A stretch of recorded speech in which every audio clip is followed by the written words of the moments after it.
Hello students, I hope कि आप सब अच्छे होंगे। हम यहाँ पर देख रहे हैं साइंस का लेसन एक chapter 10 reaching the age of adolescence, यानी हमारी उम्र कैसे किशोर अवस्था की तरफ जाती है, यानी चाइल्डहुड से हम एडोलेसेंस कैसे बनते हैं, इस लेसन में हम लर्न करेंगे। ठीक है, डू यू रिमेंबर? तो आप यहाँ पर कुछ चीज़ें ध्यान में रखो। All living things grow into adults at a certain age, यानी हर लिविंग, जो भी लिविंग चीज़ है, जो भी लिविंग थिंग्स है, वो ग्रो करते हैं इनटू अडल्ट एंड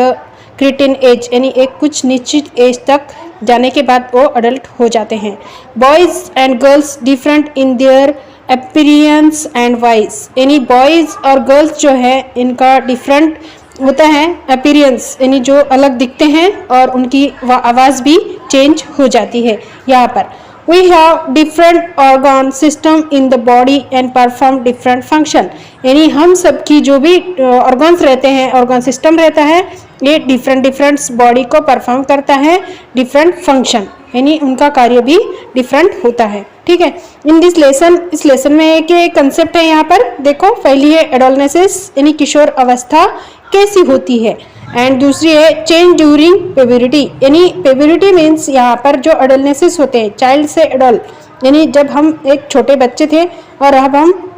एडोलेसेंस की तरफ ट्रांसफर हो रहे हैं, जो ट्रांसफर का टाइमिंग रहता है, जो प्यूबर्टी होती है, यानी हमारे बॉडी के अंदर चेंजेस, वॉइस के अंदर चेंजेस, इसकी जो चेंजेस होते हैं, इसी चेंजेस को चेंज ड्यूरिंग प्यूबर्टी कहते हैं। ठीक है, सेकेंडरी सेक्सुअल कैरेक्टर्स, यानी इसके बाद आता है कि जो यौन होता है वो चरित्र उनका माध्यम से होता है। Role of hormones in initiating reproductive functions, यानी इसमें हार्मोन्स कैसा कार्य करते हैं रिप्रोडक्शन के लिए, यानी प्रजनन के लिए। ठीक है, एंड द इंडोक्रीन सिस्टम, और यहाँ पे अंतःस्रावी की पद्धति भी दिखाई गई है। और रिप्रोडक्टिव हेल्थ, यानी जब प्रजनन होता है तो उसकी सेहत का ख्याल कैसे रखना चाहिए, इसके बारे में भी यहाँ पर डिटेल में हम जानेंगे इस लेसन में। Gender issue and social taboos, यानी टूब्स, ये भी हम यहाँ पर जानेंगे, यानी मेंटेन करना और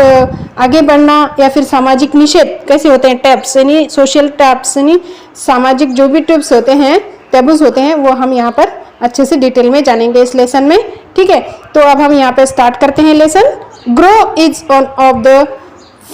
fundamental characteristics of all living organism, यानी जो भी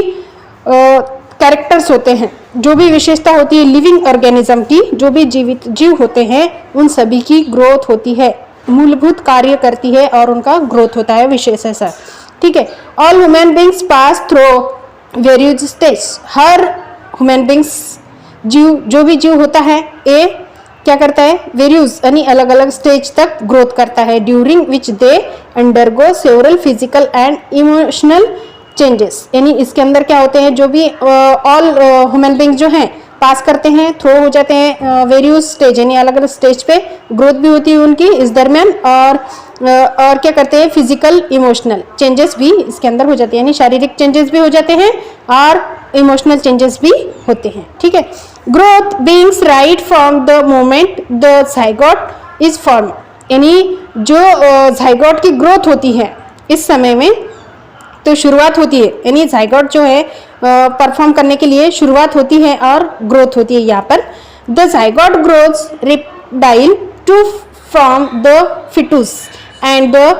बेबी इज बोर्न, यानी जो जाइगोट ग्रोथ होते हैं इस पीरियड में तेजी से, और ये फिटूस एंड द बेबीज, यानी यहाँ पे एक बेबीज तैयार होने के लिए, बेबीज को जन्म देने के लिए जो चेंजेस होते हैं वो अब यहाँ पर ग्रोथ हो चुके हैं जाइगोट में। ठीक है, द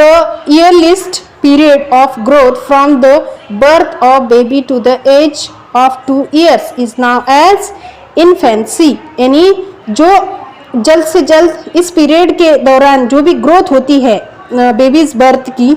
के बाद 2 years तक,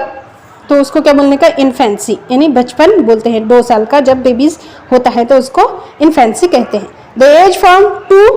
to 11 years, जब 2 एज का हो गया और उसके बाद 11 एज तक जो पीरियड होता है, जो टाइम होता है, उसको चाइल्डहुड कहते हैं, यानी बचपन। During this period the mental and physical growth of child takes place at a period speed, यानी इस दरमियान जो भी मेटल्स होते हैं यानी दिमागी या फिर शारीरिक जो भी ग्रोथ होती है बच्चों की, चाइल्ड टेक्स लेते हैं जो भी, तो वो जो प्लेस होता है, जो पीरियड होता है तीव्र यानी स्पीड से, उसकी जो स्पीड होती है एकदम तीव्र गति से वो बड़ा होता है, ग्रोथ होती है। ठीक है, the period from 12 to 19 years, अब हमने देखा कि 2 ईयर्स तक होते हैं इन्फेंसी एंड 2 से 11 तक होते हैं चाइल्डहुड, और जब 11 से 12 से 19 ईयर्स में जब जाते हैं तो क्या होता है, इस जो पीरियड है is known as the period of adolescence और टीनेज, यानी जो ये पीरियड है 12 to 19 ईयर्स का, ये पीरियड को हम क्या बोलते हैं, इस समय को एडोलसेंस एंड टीनेजर्स। ठीक है, किशोरावस्था और किशोर अवस्था ही इसको बोलते हैं, तो इसके दो नेम है, एडोलसेंस और टीनेजर्स। ठीक है, this is the time when the adult development of sexual organ and the appearance of secondary sexual characters like a moustache, change in voice, in enlargement of breast etc. यानी in this time, ये time में क्या develop होता है, बड़े सब कुछ विकास होने लगता है, बढ़ने लगता है, तो सेक्सुअल ऑर्गन्स और अपीयरेंस यानी जो भी दिखते हैं चीज़ें ये बढ़ती हैं, और सेकेंडरी दूसरा आता है अतिरिक्त में कि सेक्सुअल कैरेक्टर्स यानी जो भी पात्र होते हैं, जो भी चारित्र होते हैं, ये लाइक जैसे माउस चेस, जैसे कि एज में वॉइस चेंज होना, या फिर माउस चेस यानी मूछे आ जाना, एंड इनलार्जमेंट यानी परिधान करते हैं हम इसके लिए, ब्रेस्ट स्तन, ये सभी जो हैं यहाँ पर ग्रोथ होती हैं, टेक प्लेस। ठीक है, ले लेते हैं हम। It is the most essential stage in one's of life when a child goes through several change at the emotional level as well, यानी इस स्टेज पे जाने के बाद यहाँ पर हम क्या होते हैं, संवेदनशील बनना चाहते हैं, सभी चाइल्डहुड्स बन जाते हैं, यहाँ पर जो उनकी ग्रोथ हो जाती है, कई ऐसे चेंजेस आ जाते हैं उनके अंदर, इमोशनली ये लेवल जो होता है उनका, ये जो दर्जा होता है एज वेल बहुत अच्छा होता है। Adolescence is also known as puberty, यानी इसी अवस्था को जो एडोलसेंस अभी हम 12 से 19 की जो अवस्था होती है उसी को हम क्या बोलते हैं, प्यूबर्टी। ठीक है, जैसे हम चाइल्डहुड बोला बचपन को, इन्फेंसी बोला टू एज को, तो वैसे ही अब ये 12 से 19 का जो एज होता है उसको प्यूबर्टी एज कहते हैं। ठीक है, एंड इज द टाइम प्रेटिंग